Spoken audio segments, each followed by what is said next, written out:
నమస్కారం. ఒక చిన్న కథ. చిన్నప్పుడు అంటే జ్యోతిష్యం నేర్చుకోవాలనేటువంటి ఉత్సాహంలో ఉన్నప్పుడు మా గురువుగారు చెప్పిన ఒక కథ. మనం కొంతమంది మన దగ్గరకొచ్చిన వాళ్ళకి జ్యోతిష్యుడి దగ్గరికొచ్చిన వాళ్ళకి కొన్ని ఫలితాలు చెప్తాడు. ఇది ఇట్లా జరుగుతుంది అంటాడు. ఆ జరిగేదాన్ని మనకు అనుకూలంగా మార్చుకోలేమా? నువ్వు ఫలానా దశలో, ఫలానా శని మహర్దశలో ఇన్ని కష్టాలు పడతావు అంటారు. లేకపోతే నీకు రాహు మహర్దశ వస్తుందంటారు. నీకు అష్టమంలో శని ఉన్నాడంటారు. మళ్ళీ అర్ధాష్టమ శని అంటారు.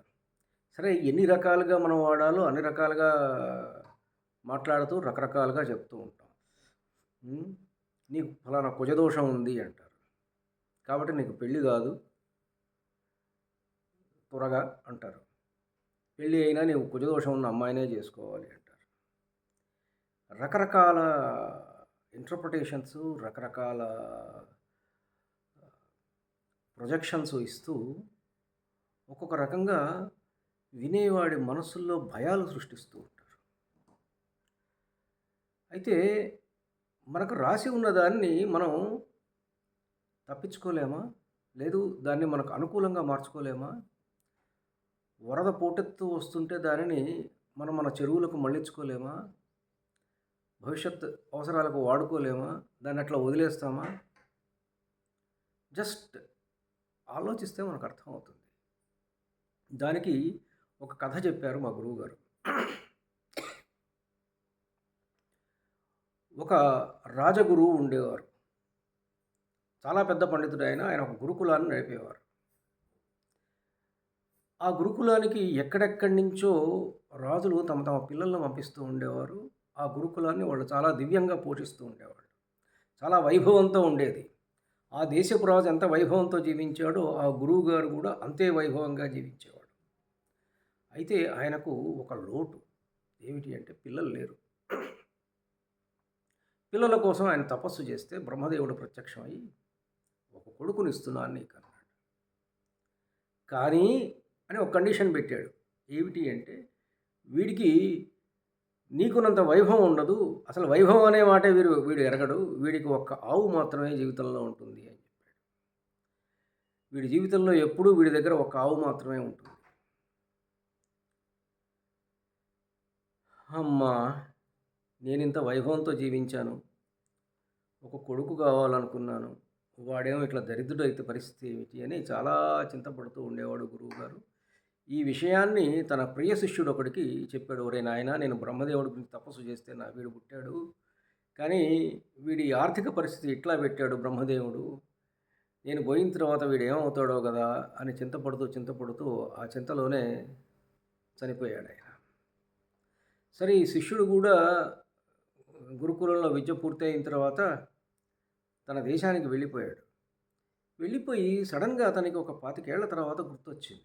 అరే, గురువుగారు ఇట్లా తన కొడుకు గురించి చెప్పాడే, ఎట్లా ఉన్నాడో చూద్దాం. గురుపుత్రుడు పాపం, వాడికి ఏదైనా అవసరమైతే సహాయం చేయాలి మనం, గురువుగారి కొడుకు కదా అని చెప్పి ఆతృతతోటి ఆ దేశానికి వచ్చాడు. మళ్ళా వస్తే బ్రహ్మదేవుడు చెప్పినట్టుగా వీడు చాలా దరిద్రంలో బతుకుతున్నాడు. వాడికేమో పూరి గుడిసె, పైన సూర్యచంద్రులు కాపురం ఉంటున్నారు.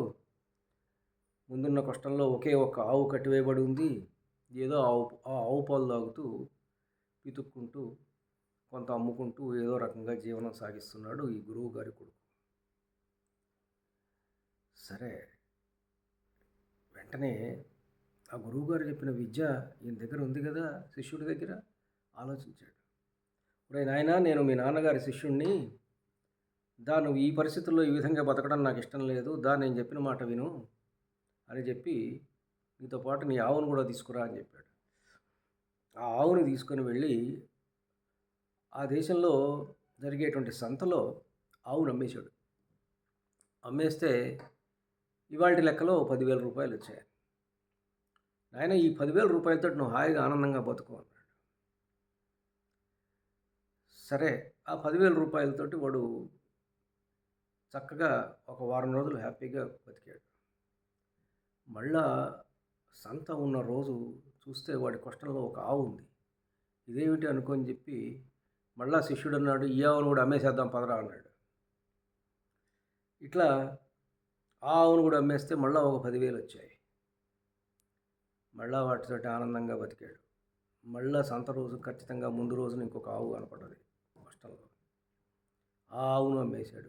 ఏ ఆవు కనపడితే వాడి ఇంటి ముందు కట్టివేయబడ్డా ఉంటే దాన్ని అమ్మేయటం మొదలుపెట్టాడు. అమ్మేస్తున్నాడు, వచ్చిన డబ్బులతోటి ఆనందంగా జీవిస్తున్నాడు. వాడి దరిద్రం తీరింది. ఇదేమిటి ఈ కథ ఏం చెప్తున్నది మనకు?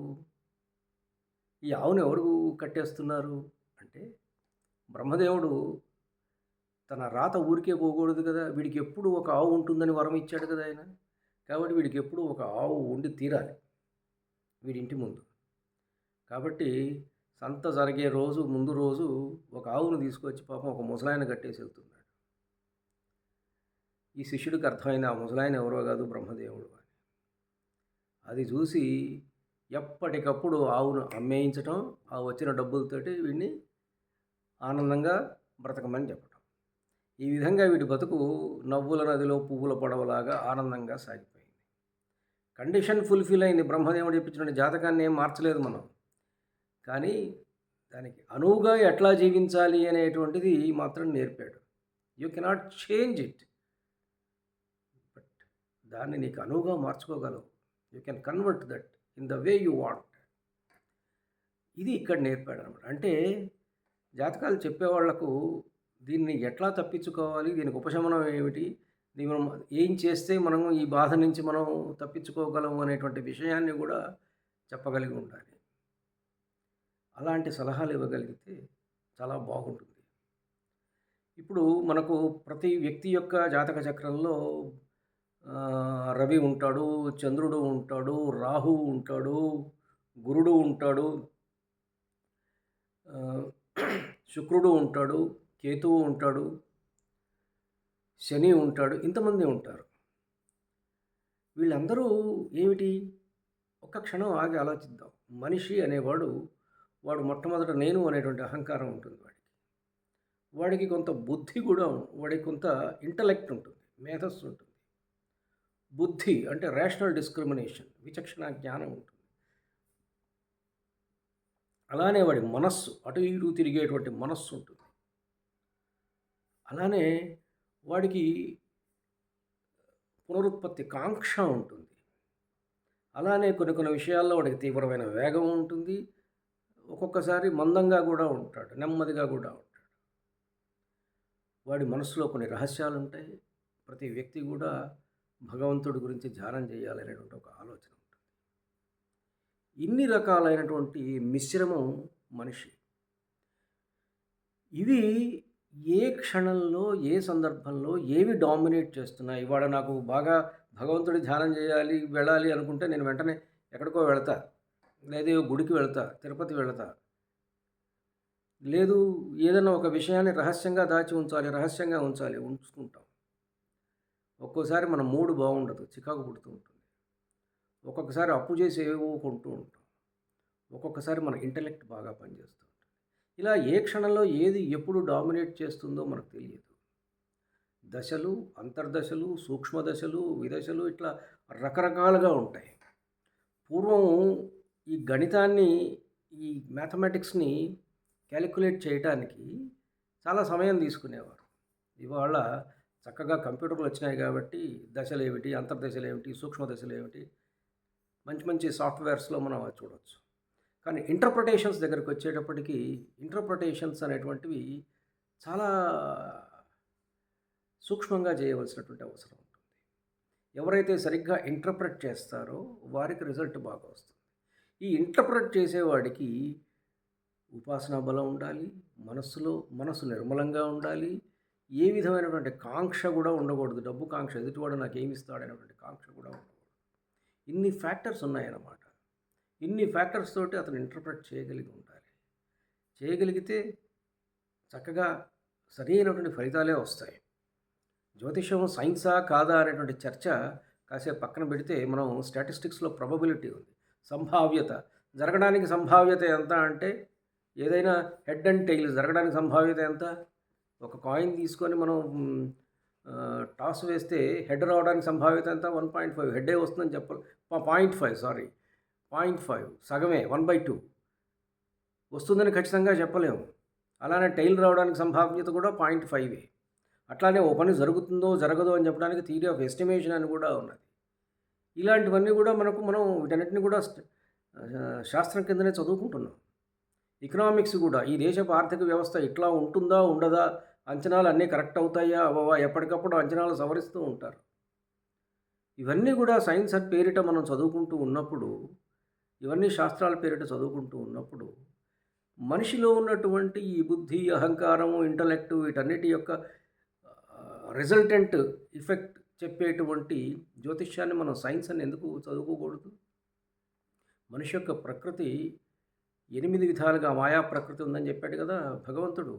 భూమిరాపో అనలో వాయు కమ్మనో బుద్ధిరేవచ అహంకార ఇతీయం మే భిన్నా ప్రకృతిరష్టధా అని కదా ఆయన చెప్పింది. పంచభూతాలు, మనస్సు, బుద్ధి, అహంకారం ఈ 8 రకాలుగా కదా. వీటి అనాలిసిసే చేస్తున్నాం మనం.